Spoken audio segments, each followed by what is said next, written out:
صحیح بخاری میں روایت ہے، نبی کریم صلی اللہ علیہ وسلم سب لوگوں سے زیادہ سخی تھے، اور رمضان المبارک میں تو آپ بہت زیادہ سخاوت کرتے تھے۔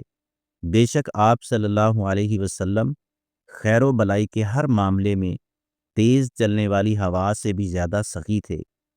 اس حدیث کا مفہوم یہ ہے، رمضان قرآن، رحمت اور مغفرت کا مہینہ ہے، اس لیے نبی صلی اللہ علیہ وسلم اس مہینے میں اپنی سخاوت اور بڑھا دیتے تھے۔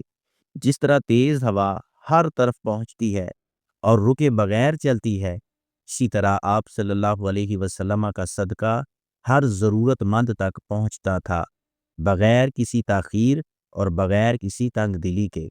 موجودہ دور میں مالی صدقہ، راشن پیکج، یتیموں، بیواؤں اور سفید پوش مستحق خاندان کی مدد کرنا ہے، جو کسی کے آگے ہاتھ نہیں پھیلاتے۔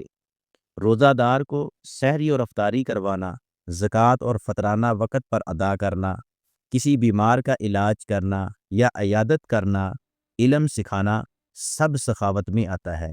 اگر ہم واقعی نبی کریم صلی اللہ علیہ وسلم کی سنت پر چلنا چاہتے ہیں تو ہمیں اپنی آمدنی، وقت اور صلاحیت میں سے حسب توفیق اللہ کی راہ میں دینا ہوگا۔